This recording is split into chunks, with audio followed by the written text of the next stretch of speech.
Marcos 1, de 1 a 15. Acompanhe com fé a leitura da palavra do Senhor. Princípio do Evangelho de Jesus Cristo, Filho de Deus. Conforme está escrito na profecia de Isaías: eis que envio o meu mensageiro adiante de você, o qual preparará o seu caminho. Voz do que clama no deserto: preparem o caminho do Senhor, endireitem as suas veredas. E foi assim que João Batista apareceu no deserto, pregando o batismo de arrependimento para a remissão de pecados. E toda a região da Judeia e todos os moradores de Jerusalém iam até ele, e confessando os seus pecados, eram batizados por ele no Rio Jordão. A roupa de João era feita de pelos de camelo. Ele usava um cinto de couro e se alimentava de gafanhotos e mel silvestre. E João pregava, dizendo: depois de mim vem aquele que é mais poderoso do que eu, do qual não sou digno de, curvando-me, desamarrar as correias das suas sandálias. Eu batizei vocês com água, ele, porém, os batizará com o Espírito Santo. Naqueles dias, Jesus veio de Nazaré da Galileia e foi batizado por João no Rio Jordão. Logo ao sair da água, Jesus viu os céus se abrindo e o Espírito descendo como pomba sobre ele. Então veio uma voz dos céus que dizia: você é o meu filho amado, em você me agrado. E logo o Espírito conduziu Jesus ao deserto, onde ficou durante 40 dias, sendo tentado por Satanás. Estava com as feras, e os anjos o serviam. Depois de João ter sido preso, Jesus foi para a Galileia, pregando o Evangelho de Deus.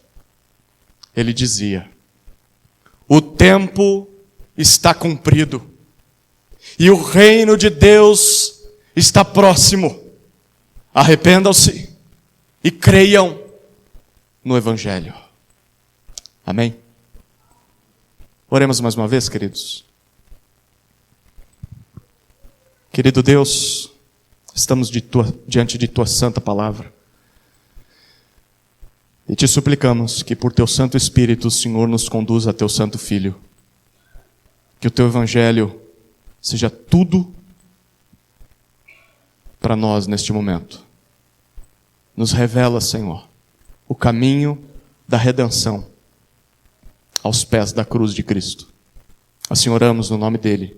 Amém. Amém. Quem é Jesus?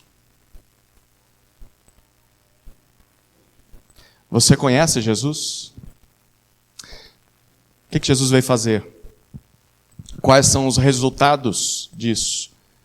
Como isso nos afeta? Qual a relação de Jesus com a igreja? Com o que você está fazendo aqui agora? Em um culto ao nome de Deus. Bom, eu estava fazendo as contas ali enquanto nós cantávamos. Desde o momento em que Deus me chamou, assim, pelo colarinho mesmo, para o ministério, já se passaram 13 anos. E ao longo desses 13 anos, servindo a igreja de Jesus, pastoreando ovelhas de Jesus, o que eu mais tenho percebido nas conversas com pessoas autodenominadas cristãs é o quanto elas têm de confusão em relação a Jesus. É impressionante como o que os evangélicos mais conhecem a respeito de Jesus é por conta do que eles ouviram alguém falar. É por conta do que eles aprenderam da cultura, seja no filme, na série. Naquela época não tinha nem The Chosen. Seja o que eles ouviram em livros de autoajuda. E, infelizmente, pouco daquilo que as pessoas dizem a respeito de Jesus se baseia na Bíblia. Muito vem dessas fontes. Gente até que diz, Jesus não falou isso? E eu me pergunto, aonde foi que ele falou isso? Só se foi no Evangelho dos Espíritas, porque na Bíblia não. Queridos, de onde esse problema vem? A resposta é óbvia. Muitas vezes os cristãos tendem a olhar para os Evangelhos como uma espécie de introdução à fé cristã. Então assim, você quer conhecer Jesus? Então leia um dos Evangelhos. Poxa vida, são 4. Escolhe um deles. Aí mandam ler João, logo de cara. Gente, João é um dos livros mais difíceis de se ler na Bíblia. Eu sugiro Marcos, sempre. Marcos foi feito exatamente para isso. Ele é rápido, você percebeu assim, ele é cheio de movimentos, vai direto ao ponto. Mas aí o que normalmente acontece é, você quer conhecer um pouquinho de Jesus? Lê um dos Evangelhos. Aí a pessoa lê. Talvez ela já se converteu, ou se converte enquanto lê. Aí a partir dali, ela quer mais. E o que a gente sugere? Agora vá para as cartas de Paulo. Depois vá para as cartas de Pedro. Leia essas cartas, porque elas que vão te ensinar sobre o que você faz a partir de agora. Não está errado ler as cartas de Paulo e de Pedro, você deve lê-las. Mas o errado é abandonar os evangelhos. O errado é olhar para os evangelhos apenas como introdutórios e não voltar mais para eles ao longo da sua jornada. Se você fizer uma conta, os evangelhos comportam cerca de 45% do Novo Testamento. É quase metade do Novo Testamento. Os evangelhos são a fonte primária do que nós temos a respeito de Jesus. Os evangelhos são relatos de pessoas que ou estiveram com Jesus face a face durante aqueles 3 anos de ministério na terra, ou que ouviram testemunhas oculares e registraram. Os evangelhos são a base da nossa fé. Se nós tirarmos os evangelhos do Novo Testamento, nós perdemos todo o restante. As cartas de todos os autores, depois dos evangelhos, elas são o resultado dos evangelhos. Se você tira os evangelhos, você perde a conexão do cristianismo com as promessas de Deus no Antigo Testamento. Então, nós deveríamos, como discípulos de Jesus, ser especialistas, sim, nas cartas, mas também especialistas nos livros que nos apresentam Jesus, os evangelhos. Nós deveríamos ser pessoas que não só leem os evangelhos, mas que ouvem os evangelhos. E esse é um desafio muito difícil. Porque a nossa tendência é, eu já conheço essa história. E aí um evangelho conta a mesma história que o outro já contou. E um diz que era um homem, o outro diz que eram 2 homens. Quem é que está certo? Nesse evangelho, a história é estendida, no outro é resumida. E tem um 4º evangelho que não conta história nenhuma do que os outros contaram. Eu não entendo esse negócio.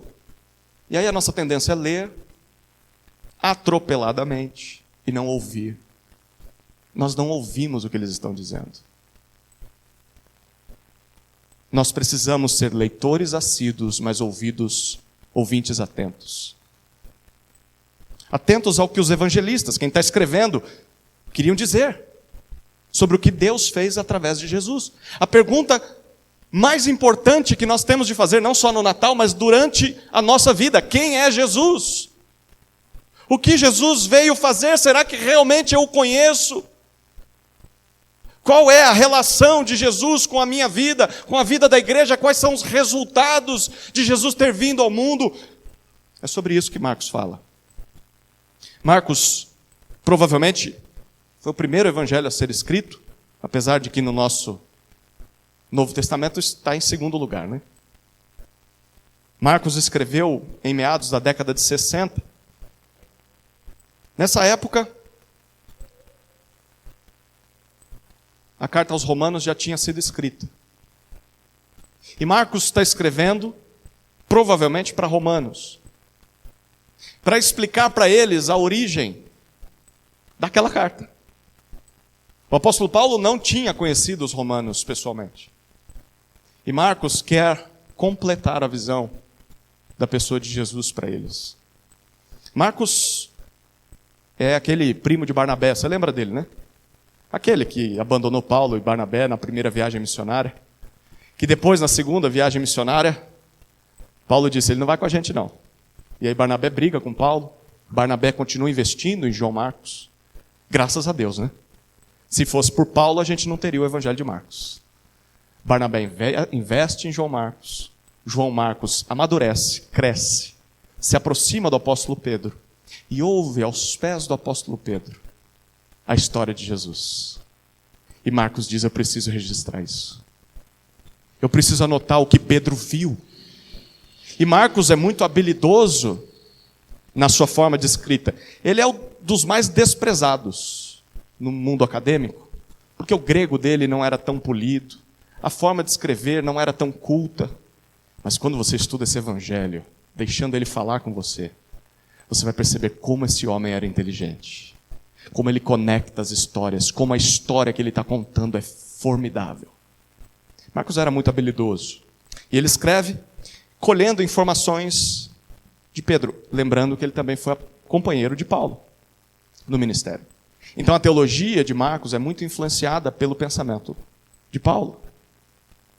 E todo bom romano, como eram os seus leitores, e Marcos, ele está escrevendo sob essa influência, ele é muito pragmático. A nossa cultura, ela é oriunda da cultura greco-romana.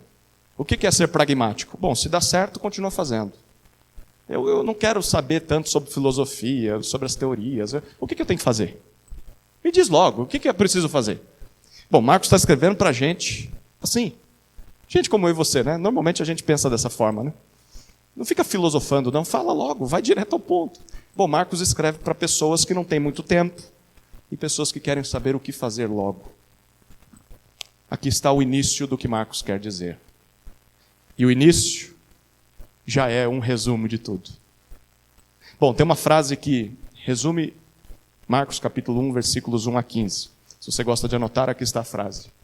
Jesus Cristo é o Filho confirmado de Deus, que nos convida ao seu reino através do arrependimento e fé no Evangelho.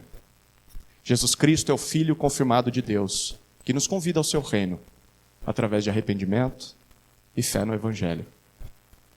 Marcos nos conta isso através de uma afirmação e 5 comprovações. Então o sermão tem 6 partes. Cinja o seu lombo. Imagine o José Hilário pregando em 6 pontos. Que horas vamos sair daqui?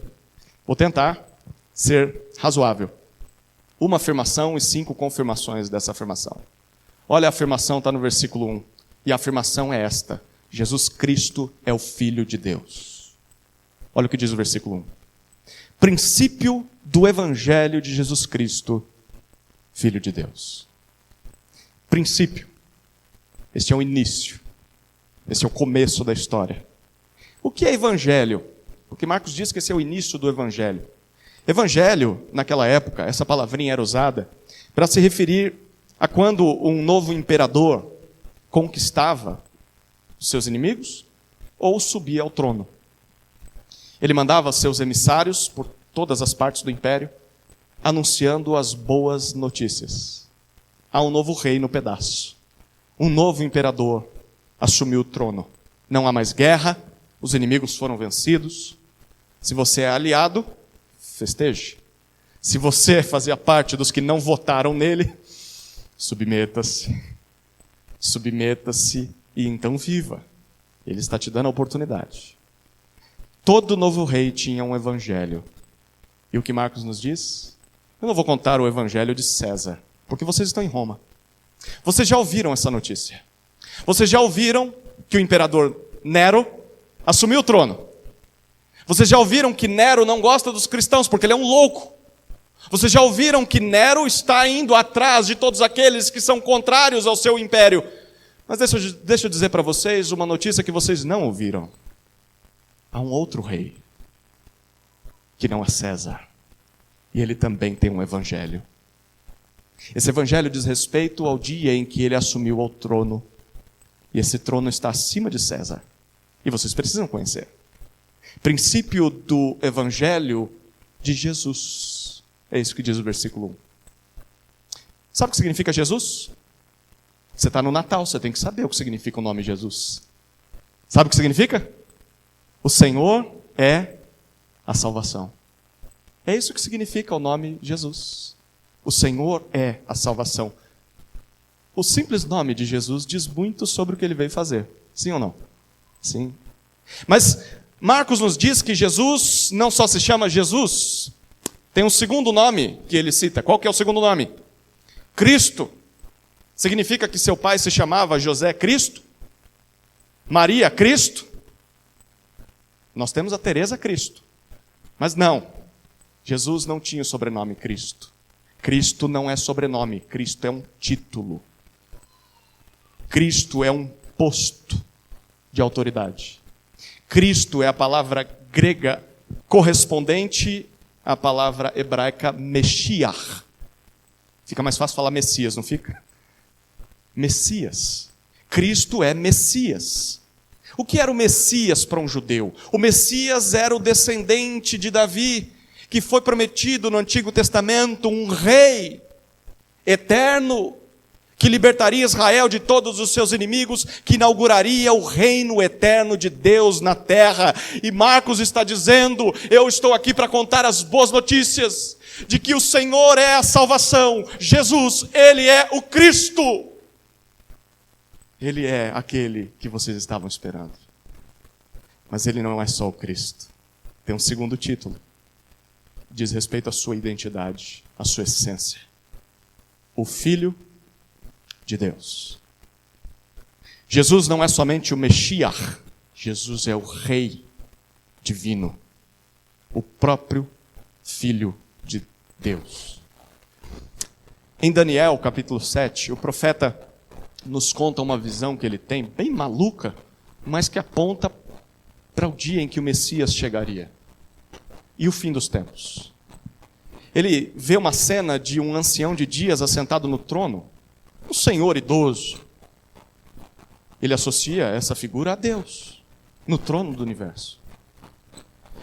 E enquanto ele vê os anjos adorando esse senhor de dias sentado no trono, ele vê um com figura e aparência humana. Um homem. Mas esse homem é elevado entre nuvens e se assenta à destra do ancião de dias. Sabe como Daniel chama essa figura humana que se senta à direita do Todo-Poderoso? Daniel chama de Filho do Homem. Quando Marcos está dizendo Jesus é o Filho de Deus, ele está fazendo uma clara associação.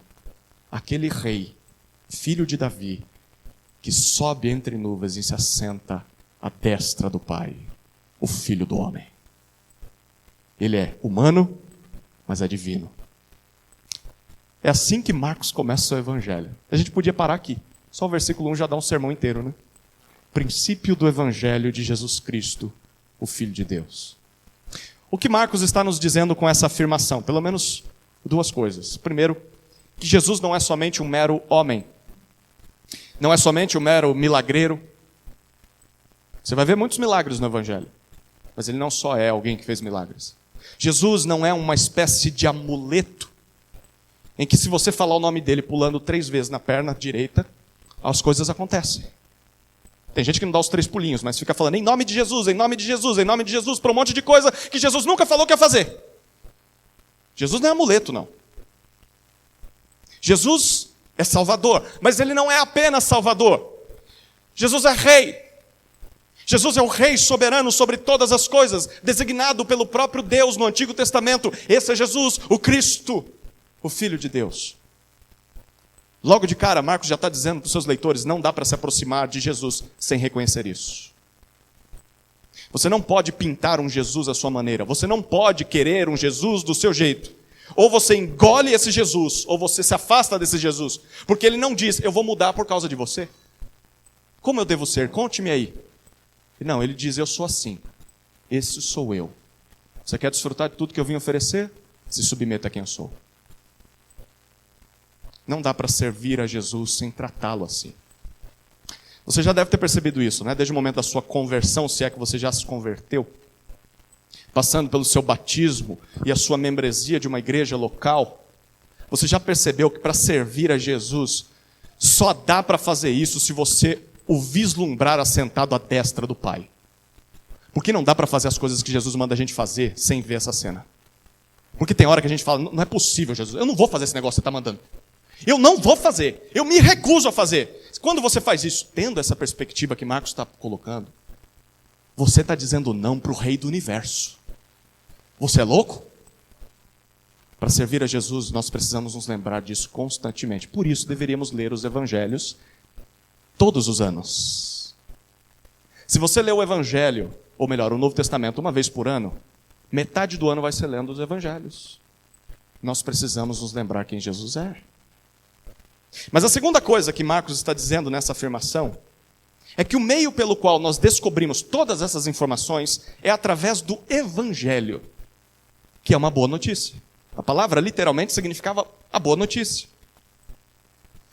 A gente só se lembra quem Jesus é, ou conhece e se lembra.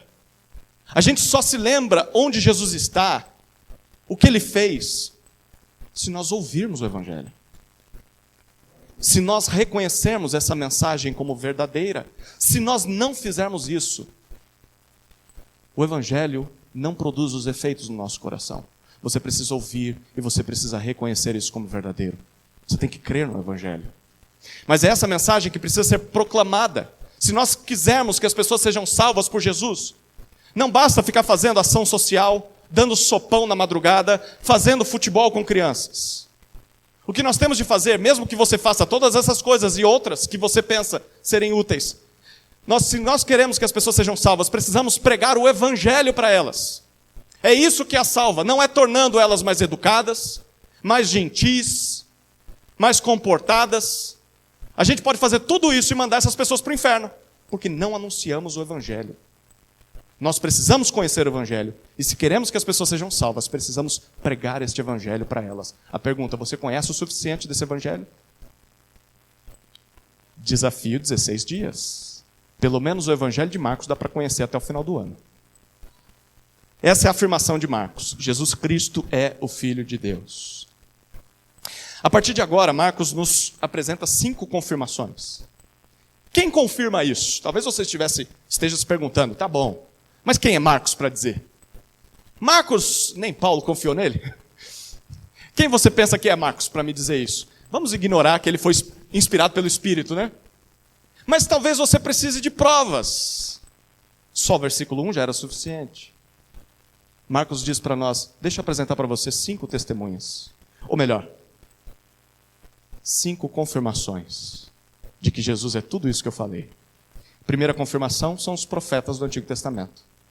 Versículos 2 e 3. Olha o que dizem os versículos 2 e 3.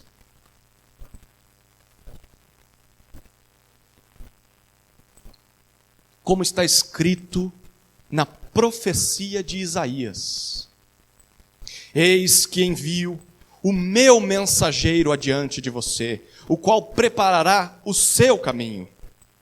Voz do que clama no deserto: preparem o caminho do Senhor, endireitem as suas veredas. A primeira confirmação são os profetas.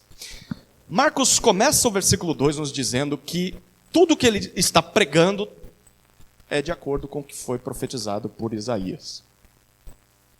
Mas aí nós temos um problema. Porque a primeira citação que ele usa não é de Isaías. Se você tem aquela Bíblia com referência, no versículo 2 ele cita Malaquias, capítulo 3. Aí você se pergunta, Marcos, não dá, né, meu? Como é que você fala que Isaías disse isso, mas não foi Isaías que disse isso? A segunda citação sim é de Isaías, mas a primeira não. Bom, a resposta está em como os judeus viam o Antigo Testamento. Vamos viajar 2000 anos atrás? Não leia o texto com a cabeça de hoje, leia o texto tentando entender o que eles pensavam na época. Para todo israelita, o maior de todos os profetas era Isaías. Isaías. Por isso ele abre o livro dos profetas. Então era muito lógico que quando você pensava em todos os profetas, você citava o primeiro. Conforme está escrito, naquele rolo em que todos os profetas estão incluídos.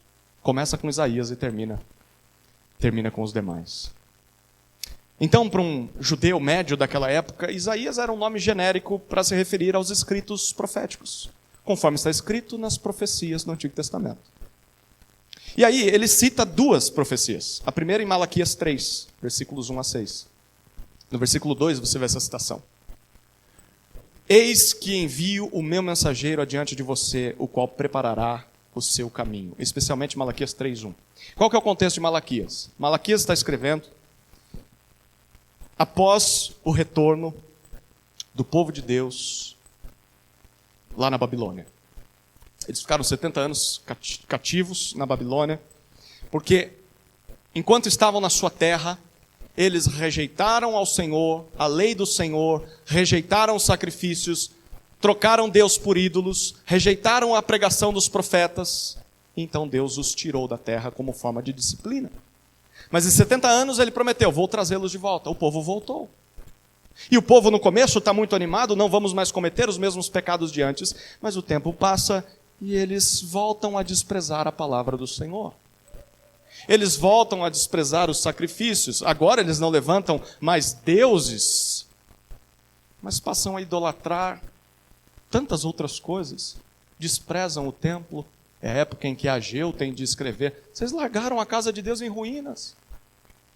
E por causa disso, Deus diz, eu não vou mandar vocês para a Babilônia de novo, mas eu vou fazer algo melhor. Eu vou visitar vocês. Agora não é o rei Nabucodonosor que virá, não, sou eu mesmo em pessoa. E em Malaquias 3, Deus promete visitá-los. E nessa visita pessoal de Deus, ele iria trazer juízo aos rebeldes, mas também traria salvação e justiça aos que eram oprimidos pelos rebeldes. Aquilo que Malaquias chama de o dia do Senhor. Então Marcos está fazendo uma conexão com o dia do Senhor. Deus prometeu visitar o seu povo. Deus em pessoa, o Deus do Antigo Testamento, o Senhor da aliança. Aí vem a segunda citação, no versículo 3. Agora sim, Marcos cita Isaías, capítulo 40. E no capítulo 40, o versículo citado é o versículo 3, mas você precisa ler Isaías 40 de 1 a 11. É o pacote todo, é o contexto todo. Nesse trecho, Deus dá mais informações sobre o dia da visitação. O dia em que ele viria visitar o seu povo. Ele diz, eu vou trazer conforto e consolo aos que sofrem. Neste dia eu vou endireitar todas as coisas. Neste dia a minha glória será manifesta a todas as pessoas. Mas, antes que eu chegue, um mensageiro irá me preparar o caminho. Ele virá do deserto. E ele vai vir preparando o caminho para a minha chegada. Isso acontecia com todo rei. Quando o rei chegava na cidade, até hoje acontece, né? Quando vem um deputado, alguma coisa importante, o que as pessoas fazem? Não precisa nem pensar na cidade, pensa na tua casa. Vem uma pessoa importante da sua casa, minha esposa faz isso. Nem qualquer pessoa, o que ela fala? Avisa antes. O que ela vai fazer? Uma faxina. Ela faz faxina. Quando a Tamires acaba de nascer alguma menina, né? A Tamires, a gente junta o dinheirinho para pagar alguém para limpar a casa, porque imagina, eu não dou conta. E aí, o que a Tamires faz? Ela limpa a casa antes da pessoa chegar para limpar a casa. Acontece com você na sua casa também? A gente prepara o caminho. Por quê? Porque quem está chegando vai ficar observando, é importante. Isso acontece numa cidade, isso acontece num país. Quando vem um presidente de fora, ficam os snipers, né? Eles chegam antes, ficam lá em cima do prédio. Vem uma comitiva toda, os seguranças, para ver se não tem ninguém para fazer uma maluquice ali. É o que Deus disse que iria fazer.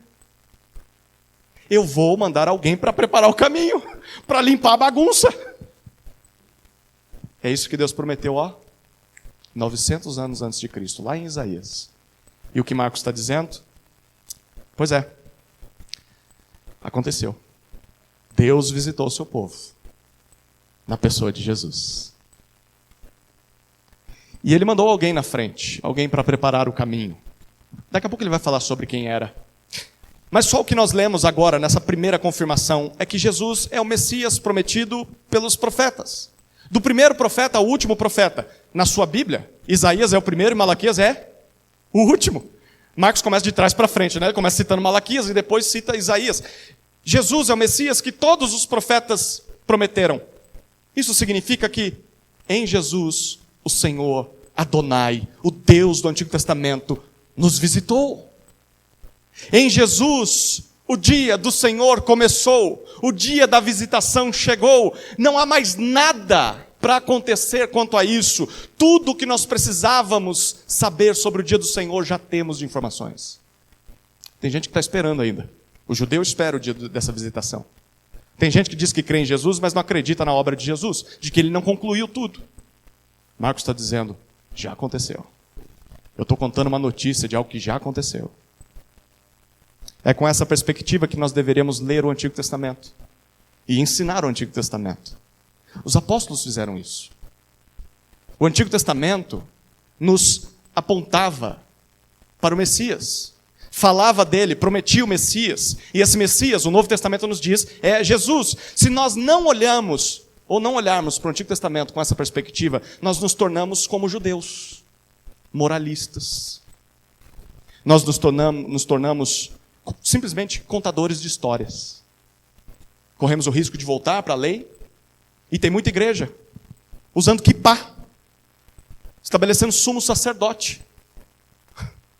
É loucura, parece que não lê a Bíblia. Realmente não lê, né? Se você não lê o Antigo Testamento com a perspectiva de que Jesus cumpre as profecias do Antigo Testamento, você continua procurando um Salvador e não acha. Aí você vai contar a história para os seus filhos, conta a história de Davi e diz, seja como Davi. Aí seu filho, é isso aí, vou vencer os gigantes da minha vida. Só que aí quando Davi adultera com Batseba, aí não dá para ser igual Davi, né? Ô pai, então, o que eu faço? Eu vou ser como Davi ou não vou ser? Na verdade você já é. Você é um pecador igualzinho Davi. Mas Davi não é o Salvador. Davi apontava para o Salvador. Olhe para o Antigo Testamento com essa perspectiva. O Antigo Testamento falava do Messias. E o Messias é Jesus. Quando nós não entendemos isso, nós nos afastamos do Antigo Testamento, porque ele fica difícil de ler, não é? Se eu estou falando da dificuldade de ler os Evangelhos, imagina ler o Antigo Testamento. Posso dar spoiler do ano que vem? Posso, Rafa? Ano que vem nós vamos começar, após a finalização da exposição em Atos, começar a exposição em Gênesis. Gênesis é um dos textos mais antigos da história. E você vai ver a dificuldade que é interpretar um texto tão antigo. Eu não sei quantos anos a gente vai passar pregando Gênesis. Mas se você não olha para Gênesis com essa perspectiva, ele está falando de Jesus. Sabe o que você faz? Você abandona Gênesis. Você fala, não dá para entender um texto desse. Você abandona Levítico. Você abandona Crônicas, que tem um monte de nome. Números. Então, cheio de números. Mas quando você olha para aquelas páginas e diz, se está falando do meu Salvador, eu quero conhecer. Eu quero uma face nova. Eu quero um brilho novo sobre a pessoa de Jesus. Me mostra.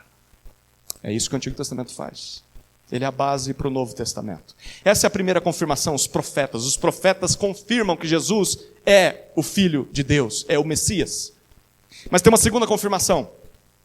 E essa segunda confirmação, de acordo com Marcos, é João Batista. Olha os versículos 4 a 8. E foi assim que João Batista apareceu. Onde? No deserto. Pregando o batismo de arrependimento para a remissão de pecados. E toda a região da Judéia e todos os moradores de Jerusalém iam até ele. E confessando os seus pecados, eram batizados por ele no Rio Jordão. A roupa de João era feita de pelos de camelo. Ele usava um cinto de couro e se alimentava de gafanhotos e mel silvestre. E João pregava, dizendo: depois de mim, vem aquele que é mais poderoso do que eu, do qual não sou digno de, curvando-me, desamarrar as correias das suas sandálias. Eu batizei vocês com água, ele, porém, os batizará com o Espírito Santo. Foi assim que apareceu João Batista, diz Marcos, versículo 4. Sabe por que ele chama Batista? Não é porque o pai dele era José Batista. É porque era o que ele fazia, ele batizava. Era João o Batizador. Era um apelido que as pessoas deram para ele. João o Batizador. E o que Marcos está dizendo para nós? Este é o mensageiro que veio do deserto. Ele está cumprindo as profecias de Malaquias e de Isaías. Tudo que Deus prometeu antes da sua visita era um mensageiro. E João Batista foi este mensageiro. O versículo 4, ele diz sobre a pregação de João Batista. João Batista pregava batismo de arrependimento para a remissão de pecados. Sabe o que significa um batismo? Um batismo é um sinal de purificação para um judeu. O batismo que nós realizamos ontem aqui, o batismo da igreja, ele é diferente do batismo para um judeu. Para um judeu, o batismo era um sinal de purificação, de limpeza. Eles faziam inúmeros batismos ao longo da sua vida. Para os discípulos de Jesus, apenas um batismo é necessário. E ele não purifica os pecados, ele é uma evidência da purificação. É um símbolo, uma marca de que eu criei em Jesus, fui purificado, então me comprometo com Jesus e sou batizado. Uma vez só na vida. Para o judeu, batismo era sinal de purificação. O que significa? Que eu me sinto impuro. Eu me sinto indigno. Eu me sinto como alguém que não pode estar na presença de Deus, por isso eu me batizo, eu me purifico, eu me lavo. Talvez você se identifique com isso. Você olha para a sua alma e diz: isso aqui está sujo, eu não consigo limpar. Quem dera a água fosse possível para purificar a minha alma, mas não é possível. Então eu faço um monte de sacrifício, eu me esforço para ver se isso de alguma forma ameniza as coisas. O povo judeu estava nessa situação, igualzinha.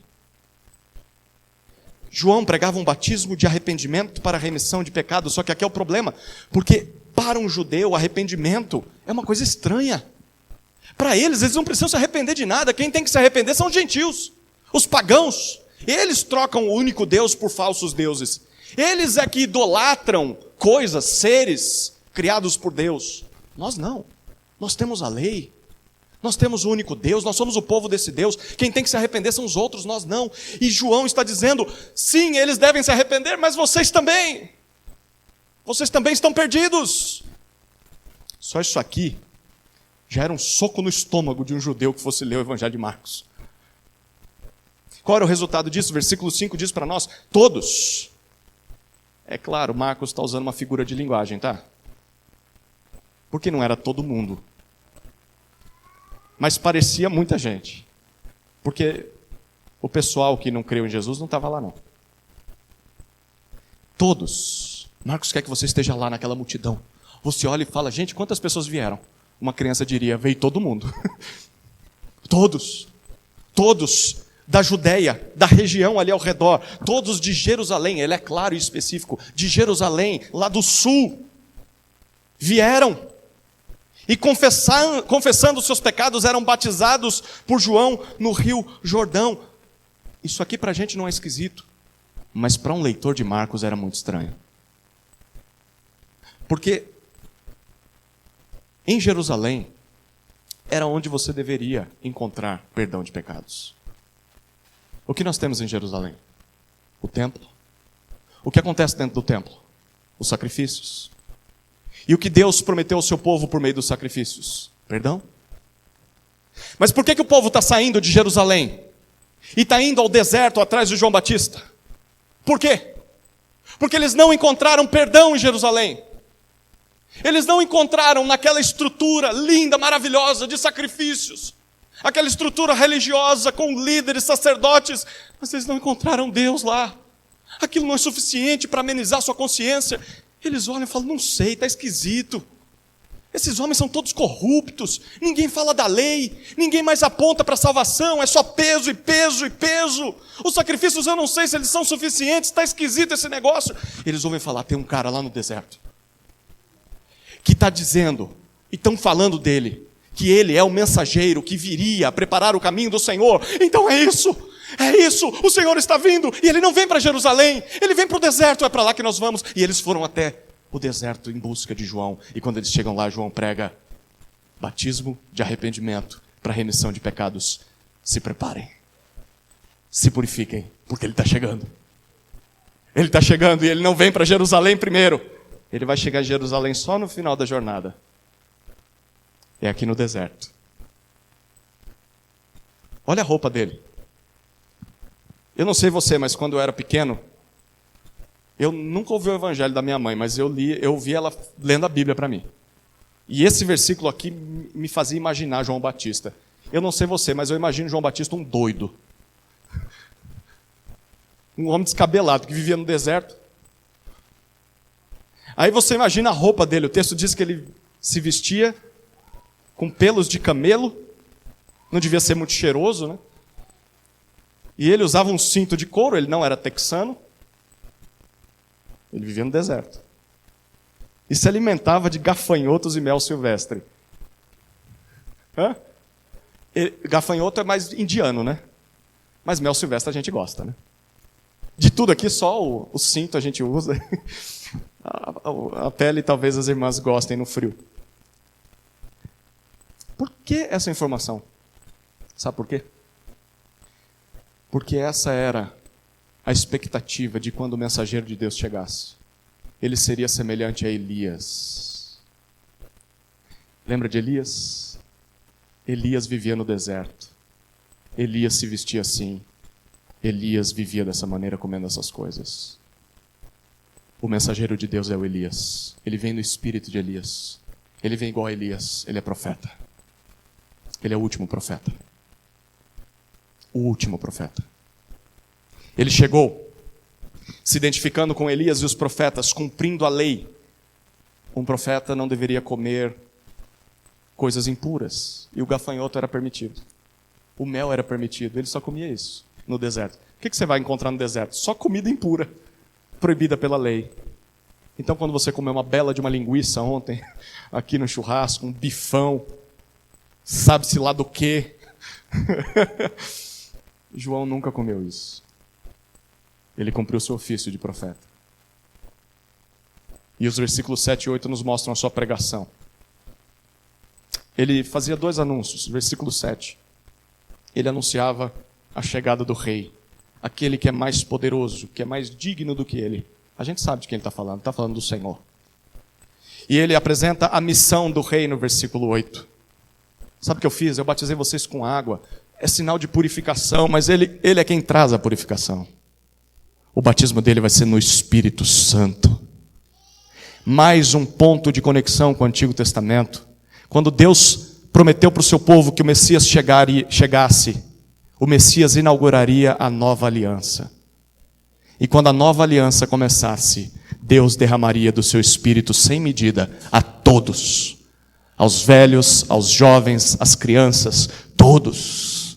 E João está dizendo, Jesus inaugura a nova aliança. Esqueça a velha. Esqueça o que está acontecendo no templo. Esqueça esses sacerdotes. Olhe para Jesus. Veja como ele interpretou a lei. Veja o que ele fez.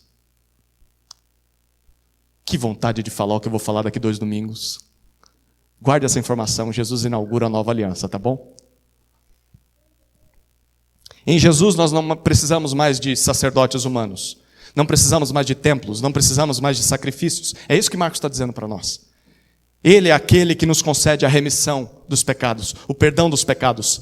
Ele é quem nos oferece paz com Deus. Não é o templo, não são sacerdotes, não são sacrifícios humanos. É Jesus apenas. Se você veio aqui hoje pensando, eu estou impuro, eu estou sujo, eu não consigo me limpar, eu vou para a igreja para ver se lá eu encontro essa purificação. Eu digo para você, não é esse lugar que vai te purificar, não sou eu quem vai te purificar, não é a pessoa que está do teu lado que vai te purificar, é Jesus Cristo que te purifica, com o Espírito Santo. Ele é que batiza com o Espírito Santo. Ele oferece paz com Deus. Você precisa de Jesus. É de Jesus que você precisa. Jesus é quem nos dá acesso à nova aliança. Essa deve ser a nossa crença, queridos. Essa deve ser a nossa pregação.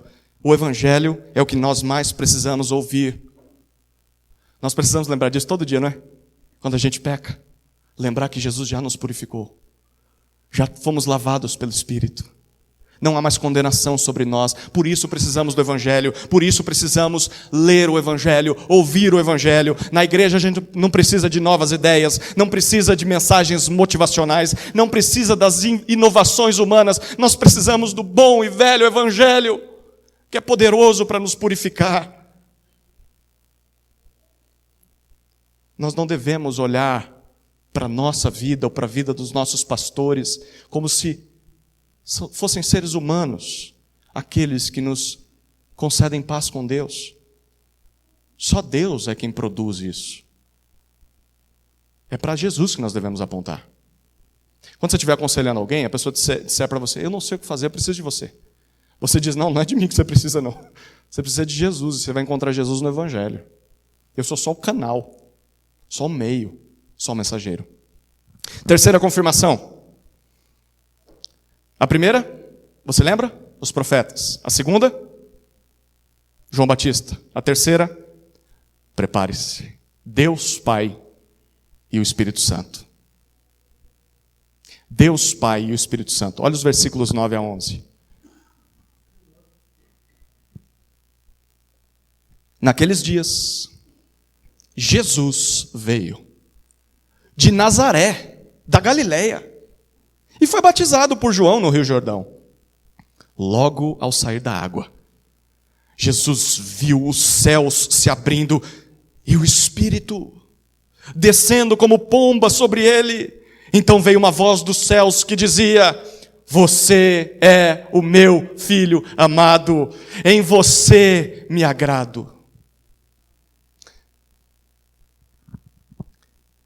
Jesus veio, versículo 9 diz, de Nazaré da Galileia.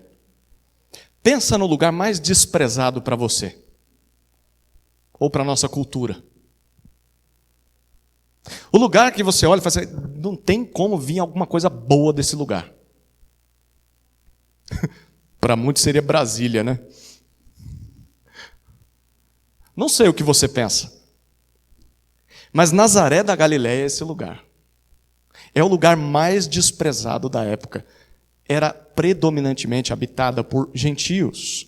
Você não esperava coisa boa vindo de Nazaré da Galileia. Era quase que falar um palavrão para as pessoas. Seu Nazareno! Jesus veio de Nazaré.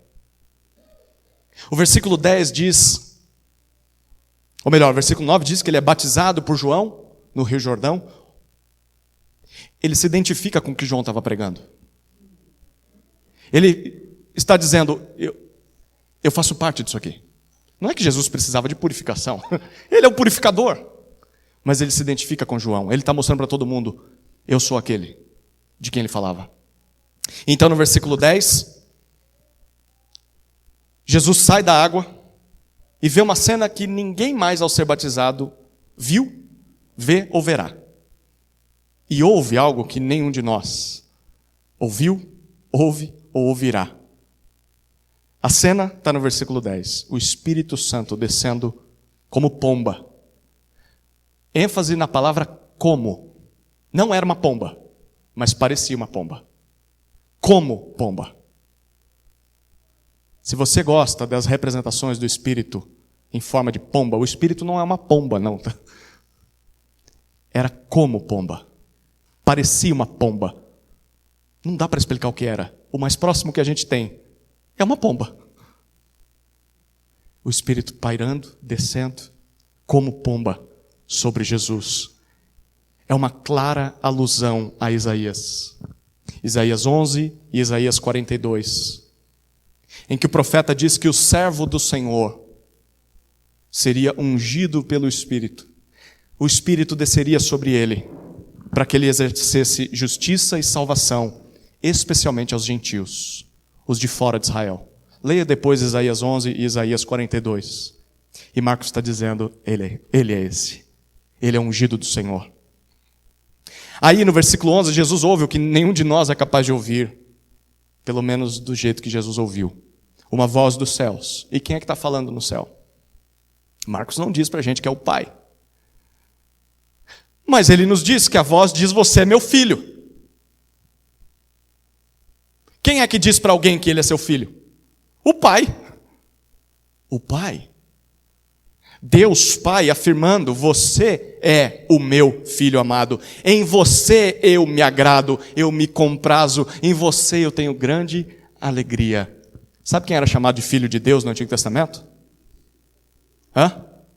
Sabe quem era? Israel. Israel foi gerado por Deus. Deus chamava Israel de seu filho. Mas o ponto é que Israel nunca conseguiu agradar a Deus. Sempre idólatra, rebelde, coração duro. E vem Jesus. E em Jesus Deus fala: você é aquilo que Israel nunca conseguiu ser. Aquilo que Adão nunca conseguiu ser. Você é o meu filho amado. Você já me dá grande alegria.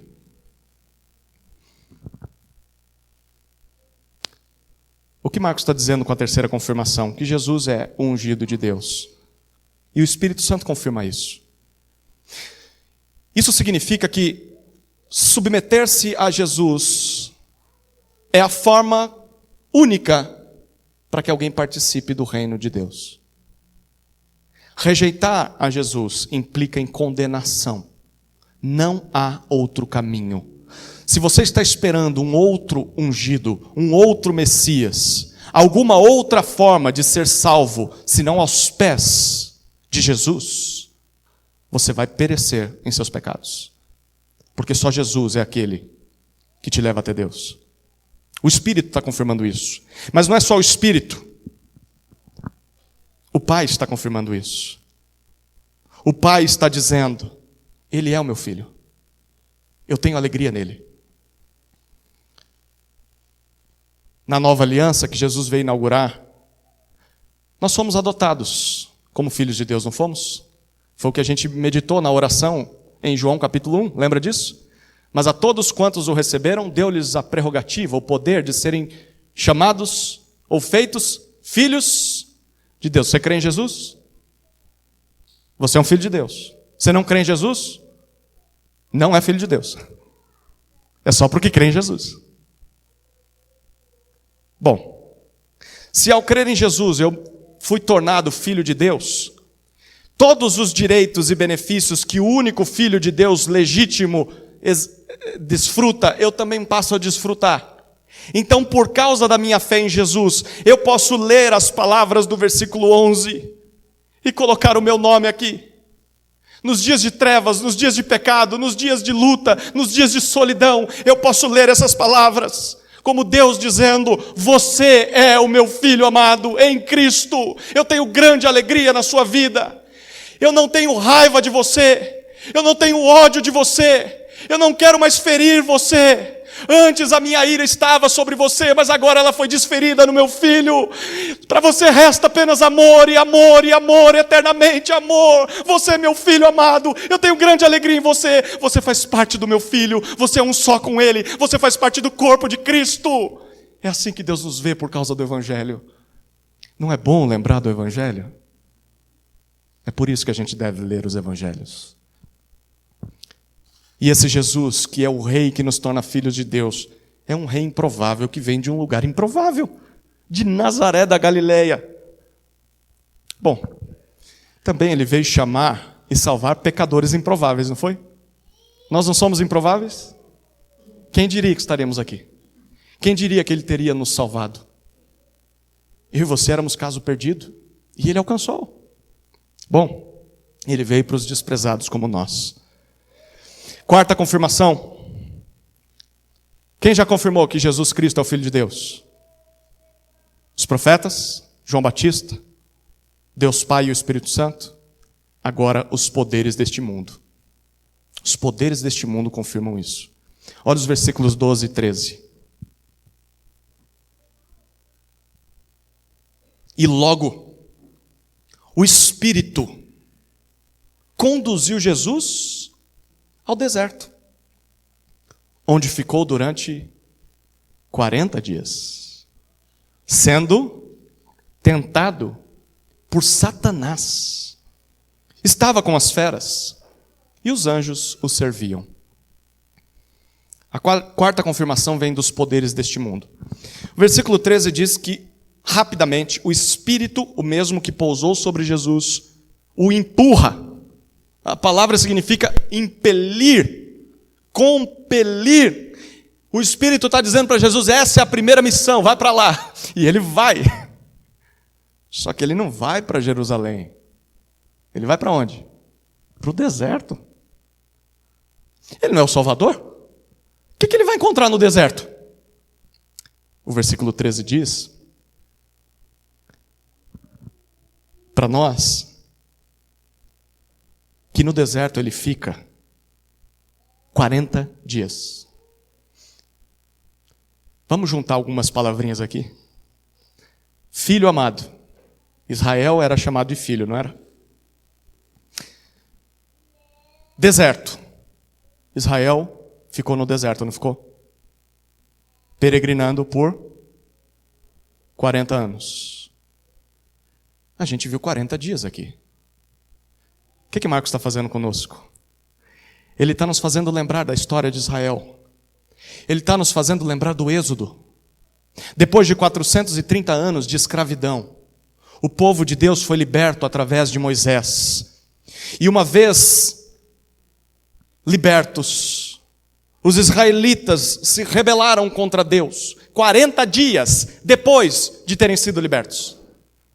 Exatamente enquanto Deus estava dando os 10 mandamentos para Moisés no Monte Sinai, 40 dias depois de saírem do Egito, eles se prostram diante de um bezerro de ouro. Eles se rebelam. 40 dias foi o suficiente para eles abandonarem a Deus. Eles idolatram aquele bezerro de ouro. Depois, eles não creem que Deus iria cuidar deles no deserto. Eles rejeitam a Deus e Deus os rejeita. E diz, vocês agora vão ficar 40 anos peregrinando ao redor da terra prometida até morrerem nesse deserto onde vocês me rejeitaram. Só os filhos de vocês entrarão na terra prometida. Sabe o que Marcos está dizendo para nós? Aqui está. O que Adão não conseguiu fazer, o que Israel não conseguiu fazer, Jesus consegue fazer. Ele vai para o deserto, nos representando. Adão não conseguiu fazer dentro do jardim. Israel não conseguiu fazer no deserto. Adão falhou, Israel falhou, mas Jesus não falhou. Ele vai para o deserto, conduzido pelo Espírito. Ele é o novo representante da humanidade. Ele é o novo representante do povo de Deus. Ele é o rei perfeito que não falha. Se todos os demais falharam, ele não falha. Ele passa os 40 dias no deserto, sendo tentado por Satanás, diz o versículo 14. Ou melhor, versículo 13. Sendo tentado por Satanás.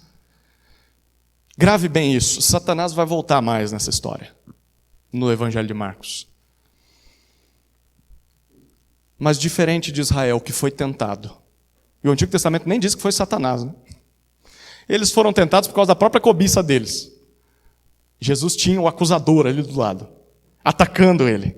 Mas diferente de Israel, Jesus foi tentado e não pecou. Nós sabemos disso, os outros evangelhos nos confirmam isso. Ele permaneceu fiel à palavra de Deus, porque ele é o perfeito mediador.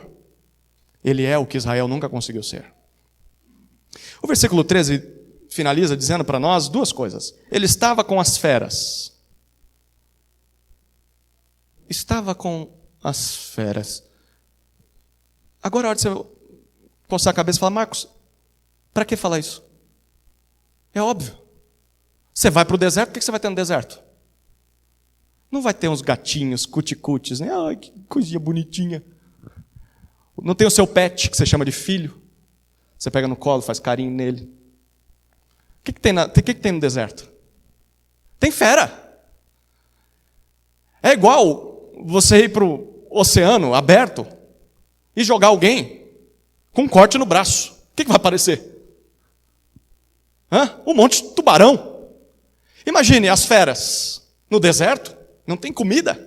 Aí aparece uma figura só, um ser humano caminhando. Ele é alvo fácil, carne fresca. E Marcos diz para nós que ele estava entre as feras. Tá, Marcos, e o que aconteceu? Ele não diz para a gente. Ele só diz que ele estava entre as feras. E os anjos o serviam. Anjos. Anjos assistem Jesus. Ajudam Jesus. E a palavra que Marcos usa para servir não é só ajudar alguém, mas é adorar. Anjos o adoram. Se anjos adoram o Filho de Deus, o que é que as feras podem fazer com ele? Agora a pergunta que Marcos quer que eu e você pensemos é: por que, Marcos, você está falando das feras? Sabe para quem ele está escrevendo? Para gente que está vivendo sob o império de Nero. E sabe o que Nero fez só por diversão? Começou a colocar cristãos entre feras. Separar famílias. Tirar o seu filho do seu braço. Tirar a sua mãe de você. E colocar num lugar, numa arena, para apenas o prazer da multidão ver uma fera te despedaçando. Despedaçando o seu ente querido. Só porque você creu em Jesus. Só porque você disse que Jesus é o Cristo, o Filho de Deus. E sabe o que Marcos está dizendo para essas pessoas? Não tenham medo das feras. Não tenham medo dos inimigos. Não tenham medo de César. Ele esteve entre feras e as feras não fizeram nada contra ele. Os anjos o serviram. Mesmo que as feras dilacerem vocês, mesmo que as feras matem vocês, vocês estarão seguros nas mãos dele. Ele é o Senhor das feras. Não temam. Jesus é o rei que representa perfeitamente os seus súditos. Eu e você não somos capazes de vencer a tentação, o pecado, Satanás, as feras. Mas Jesus fez tudo isso no nosso lugar. Ele fez. Ele foi e desbravou o terreno. Nós desfrutamos da vitória de outro. Deus não pede para mim e para você vencer Satanás. Deus não diz, vença o pecado. Se vire com o seu pecado. Deus não diz, vá entre as feras e vença as feras. Deus diz, eu já mandei alguém para fazer isso. Você desfruta quando crê em Jesus. Creia no Evangelho. E tudo que Ele conquistou passa para você. Tudo. Isso é graça. Isso é que o Evangelho oferece. Lembre-se dessa boa notícia, principalmente em dias de trevas, em dias de pecado, em dias de acusações, dias de ataques demoníacos, de opressão, dias de temores, dias de doença, dias de morte, dias em que as feras parecem estar aqui, no seu pescoço. Lembre-se, Ele já conquistou tudo por mim. Eu não preciso temer. Se Jesus é servido por anjos, por seres celestiais, e os anjos, se você ler a Bíblia atentamente, vai descobrir que anjo não tem nada a ver com Turma da Mônica, tá? O anjinho da Turma da Mônica com uma auréola, cabelinho loiro, bochecha rosada, com uma asinha pequenininha, tamanho de uma palma de uma mão. Não. Veja todas as aparições de anjos no Antigo e no Novo Testamento. Sabe qual é a reação das pessoas quando veem os anjos? Essa é a reação. Leia a Bíblia com atenção. Todas as vezes que os anjos aparecem, as pessoas têm medo. Os anjos são aterrorizantes. Os anjos são os soldados de Deus nas milícias espirituais. Anjos são aterrorizantes. E o que os seres aterrorizantes, os soldados, os guardiões dos céus estão fazendo? Adorando Jesus, servindo Jesus. A pergunta é, quem seria louco de não fazer o mesmo? Você é maior que um anjo? Às vezes a gente acha que é, né? Mas você não é, não. Se o anjo se prostra diante de Jesus, quem é você com esse seu coração duro para não se prostrar diante dele? Se você continuar com esse coração duro, achando que é Jesus que tem que se prostrar aos seus pés, saiba que um dia Ele vai pedir contas. Um dia todos os anjos estarão adorando esse Jesus e você estará no banco dos réus e terá que assumir com a sua própria língua, dizendo: eu fui rebelde. Eu não me prostrei àquele que os anjos se prostram. Renda-se aos pés de Jesus. Imite os anjos nisso. Sirva, adore com todo o temor, porque Deus é fogo consumidor. Jesus é o Senhor dos senhores. Bom, chegamos ao final. A quinta confirmação de que Jesus é o Cristo, o Filho de Deus. E quem é que confirma por último? Quem é que confirma por último? Jesus. O próprio Jesus Cristo. Olha que bom exemplo para você quando você precisa de referências. Porque a gente às vezes na igreja ouve isso. Não, eu já fiz isso, fiz aquilo, fiz assado, fiz refogado, eu sou fulano de tal, eu tenho diploma. Aí Marcos está contando a história do Rei dos Reis. E o Rei dos Reis se apresenta por último. Primeiro vem os profetas, depois vem João Batista. Depois vem o próprio Pai, o Espírito, depois vem os poderes do mundo. E então só Jesus se apresenta. Que belo exemplo, né? Quem é você? Eu não preciso ficar me apresentando. Deixe que os outros falem de você. É feio, diz Provérbios, não é? Que os seus lábios te louvem. Deixe que os outros falem. Olha o versículo 14 e versículo 15. Depois de João ter sido preso, Jesus foi para a Galileia, pregando o Evangelho de Deus. Ele dizia: o tempo está cumprido e o reino de Deus está próximo. Arrependam-se e creiam no Evangelho. O nosso texto começa no versículo 14 dizendo que depois que João foi preso, a pergunta é: para que eu preciso dessa informação? Tira essa frase daqui, o texto continua com o mesmo sentido. Mas Marcos está contando uma história, não termina no versículo 15. João será preso. João foi preso, na verdade, mas isso vai ser mais explicado no capítulo 6 de Marcos. Você vai ler isso, provavelmente entre quinta e sexta-feira, eu espero. Mas por que Marcos cita logo no começo? Bom, Marcos já está mostrando como Israel recebeu o mensageiro.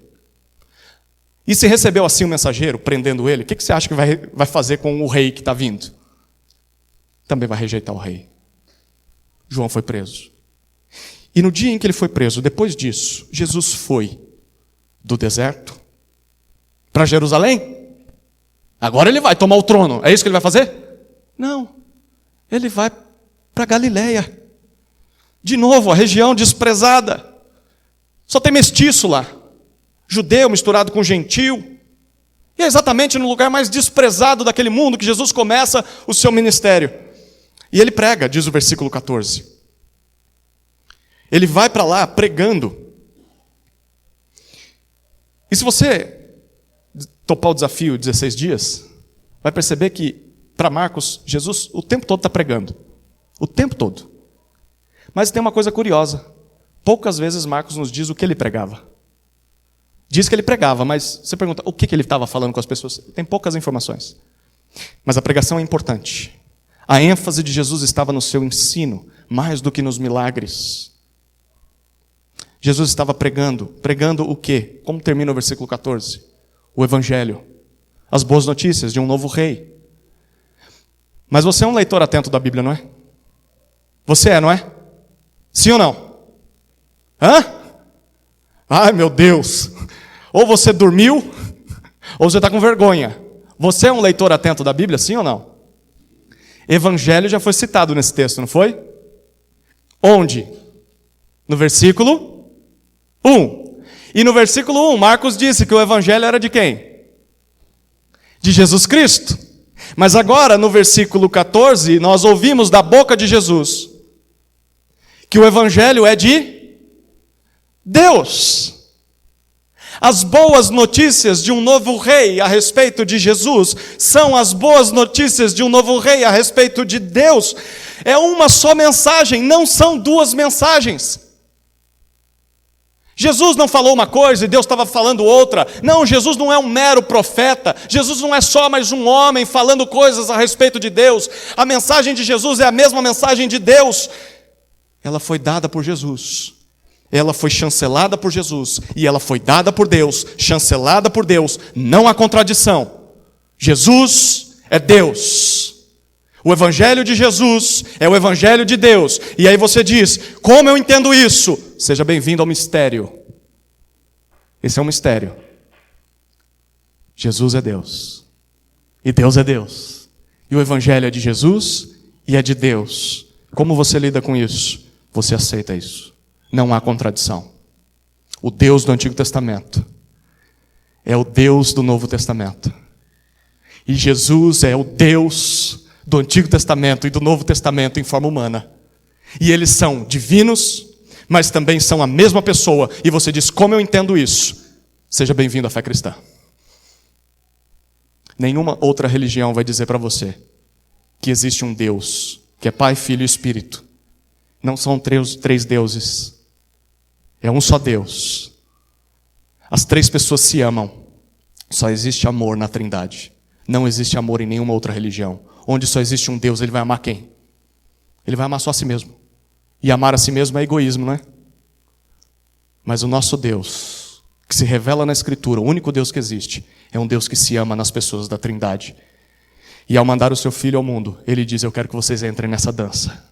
A dança de amor. Em meu Filho eu quero que vocês se irandem comigo. Eu quero que vocês desfrutem o que é amor. Isso é o Evangelho. Qual que é o discurso de Jesus? Versículo 15 finaliza. Vamos ouvir Jesus, enfim. Se a sua Bíblia é como a minha, algumas Bíblias trazem as... Se for Jesus, atende. Se não for, a gente vai ouvi-lo aqui. Algumas Bíblias trazem as palavras de Jesus em vermelho, né? Em Marcos, se você está, como eu estou vendo aqui, as palavras de Jesus aparecem só na segunda parte da página. Quais são as palavras de Jesus? Não são da Motorola. São duas coisas que Jesus diz. A primeira parte do que Jesus diz são informações. Versículo 15, Jesus diz, o tempo está cumprido. Essa é a primeira coisa que Jesus diz para Marcos. O que isso significa? Chegou a hora. Chegou a hora do quê, Jesus? Olha a segunda informação que ele dá. O reino de Deus está próximo. O reino prometido no Antigo Testamento está próximo. A palavra próximo oferece duas possibilidades de interpretação. Primeiro, ele está próximo de acontecer. É uma proximidade temporal. Ele está próximo de chegar, próximo de ser inaugurado. Mas essa palavra também pode significar, ele está próximo aqui do lado. É um sentido local, espacial. É como se Jesus estivesse dizendo, o reino de Deus está aqui, porque o rei chegou. O reino de Deus está do seu lado. Qual é a interpretação? Me parece que Marcos quer deixar as duas possibilidades. O reino está para começar, mas o reino já começou, porque o rei já está aqui. O mensageiro já veio, preparou o caminho, o rei já está aqui presente. É isso que Jesus está dizendo. Aí tem a segunda parte do que Jesus diz, versículo 15 finaliza, são as aplicações. Uma vez que o reino está aqui, o tempo se cumpriu, o que eu faço, Jesus? Ele dá as duas aplicações. Arrependam-se, é a primeira. Mudem completamente, de mente, de prática, em relação a tudo, ao pecado, à vida, se voltem para Deus, arrependam-se. E segunda aplicação, creiam, ouçam, confiem, abracem o Evangelho. As boas notícias do novo rei que chegou. Tudo o que já foi falado, tudo o que será falado neste livro, confie nisso. Creia nisso e você participa do reino de Deus.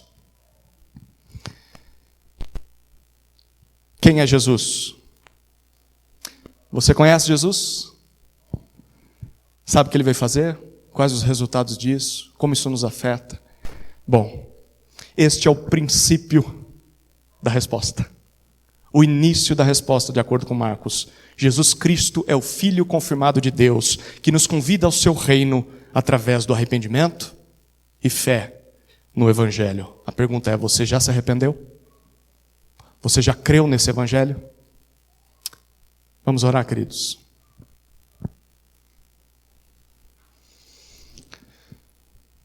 Querido Deus, obrigado pelo Evangelho. Graças te damos por entendermos que o seu reino é para os desprezados e improváveis. Há esperança para qualquer um. Esse Evangelho exige arrependimento e fé. Não há outra forma de se achegar a Deus. Então, antes de falar, de convidar pessoas para a igreja, nós precisamos primeiro nos calar e ouvir o que o Evangelho tem a dizer, nos certificarmos de que realmente cremos no Evangelho, de que realmente nos arrependemos de nossos pecados. E se isso de fato aconteceu, nós fomos introduzidos no seu reino, e nada ou ninguém pode nos tirar de lá, nem Satanás, nem as feras, nem os nossos próprios pecados. Não paremos de pregar o Evangelho a nós mesmos, mas para isso precisamos ouvi-lo, e ouvi-lo com atenção. Ajuda-nos, Senhor, a fazer isso todos os dias. Em nome de Jesus oramos. Amém. Amém.